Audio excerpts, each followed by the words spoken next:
আপনারা জানেন যে দ্বিতীয়বার বাংলাদেশ আবার বিজয় হলো, স্বাধীনতার স্বাদ পেল। এই দ্বিতীয় স্বাধীনতার মহানায়ক, এই স্বাধীনতার যিনি ডাক দিয়েছেন ডাকসুর সাবেক ভিপি গণ অধিকার পরিষদের সভাপতি জনাব নুরুল হক নূর, তার সারথি হয়ে আমরা কাজ করেছি এবং বন্দুকের নলের সামনে দাঁড়িয়ে আমরা স্বাধীনতা ছিনিয়ে নিয়েছি। এর পরবর্তীতে আমরা যেটি দেখতে পেলাম যে আমাদের এলাকা থেকে যার যার জন্মভূমি থেকে ফোন এসেছে, আবার একটি মহল যারা আমাদের এই স্বাধীনতাকে কলুষিত করার জন্য তারা অগ্নিসংযোগ, তারপর লুটতরাজ এবং রাহাজানি আবার শুরু করেছে, চাঁদাবাজি করেছে এবং সেই এলাকাটি আসলে অস্থিতিশীলতার মধ্য দিয়ে যাচ্ছিল এবং সেই সাথে সাধারণ মানুষ এবং আমাদের নেতাকর্মী যারা রয়েছে তাদের একটি দাবি ছিল সেটি বিজয় র্যালির মাধ্যমে সেটি উদযাপন করবে।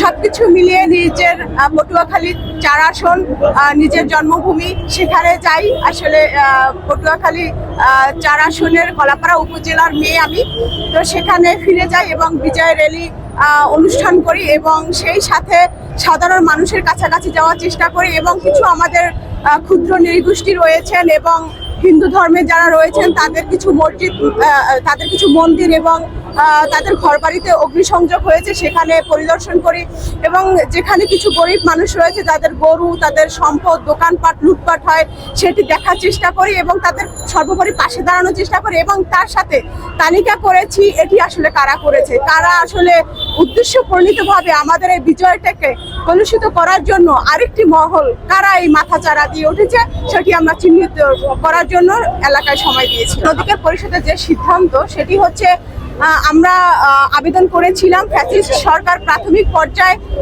আমাদেরকে বলেছিল যে আমাদেরকে নিবন্ধন দিবে। আমরা মোট 8টি দল টিকেছিলাম প্রাথমিক পর্যায়ে, কিন্তু ফাইনাল রিপোর্টের সময় দেখলাম যে আমাদের নামটি বাদ দেওয়া হয়েছিল।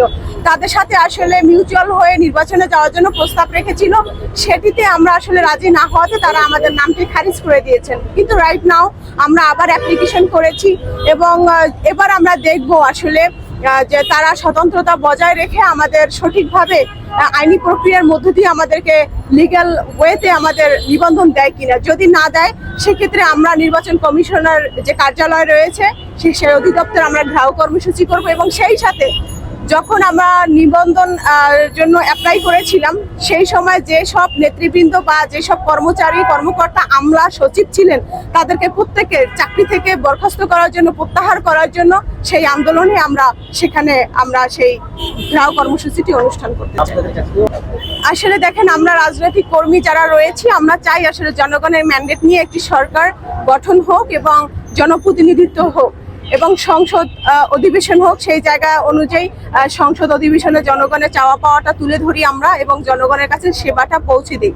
কিন্তু দেখেন, একটি ফ্যাসিস্ট সরকারের পতন হয়েছে, আজকে একটি চারা গাছ আপনি লাগালেন কিংবা আপনি আজকে একটা সন্তানের পিতা আপনি হলেন, আগামীকালকে আপনাকে বাবা বা আমাকে মা বলে ডাকবে না এবং সেই চারা গাছটি আপনাকে 3 মাসের মধ্যেই সে ফল দিতে সক্ষমতা আসবে না। সেই জায়গা থেকে আমি মনে করি বর্তমান যে সরকার রয়েছে, অন্তর্বর্তী সরকার, যে যারা এখন দায়িত্বে রয়েছেন তাদেরকে কিছুটা সময় দেওয়া উচিত এবং সময় ওনাদেরও নেওয়া উচিত এবং একটি গ্রহণযোগ্যমূলক একটি নির্বাচনের মধ্য দিয়ে ক্ষমতা হস্তান্তর করা উচিত। সেই জায়গা থেকে আমাদের কোনো তাড়াহুড়ো নেই। আমরা চাচ্ছি শান্তি এবং সুশৃঙ্খল একটি দেশের পরিস্থিতি বিরাজমান করুক। সেই সাথে আমরা চাচ্ছি যে একটি সুষ্ঠু নির্বাচনের পরিবেশ তৈরি করে গণ অধিকার পরিষদের নিবন্ধন হওয়ার পর সুষ্ঠু পরিবেশের মধ্য দিয়ে একটি নির্বাচন হোক। সেই নির্বাচনে আমরা 300 আসনে প্রার্থী দিব, গণ অধিকার পরিষদ এককভাবে লড়বে। সেই অনুযায়ী আমাদের জনগণ যদি আমাদেরকে সিলেক্ট করে, তারা যদি মনে করে যে না, হ্যাঁ, তারুণ্যের হাতেই বাংলাদেশ নিরাপদ, পুরনো গাড়িকে রং করে রাস্তা নামালে সঠিক সার্ভিস পাওয়া যাবে না, বরং আসলে তারুণ্যের হাতেই বাংলাদেশ নিরাপদ, সেই জায়গা থেকে তারা ভোটের ব্যালটে আসলে বিপ্লব যদি ঘটায়, সেক্ষেত্রে আমরা গণ অধিকার পরিষদের পক্ষ থেকে আসলে আমরা জনগণকে সেবা পৌঁছে দিতে চাই এবং রাষ্ট্র পরিচালনার ভূমিকা রাখতে চাই। না, আসলে এই মুহূর্তে সেটি বলা যাচ্ছে না।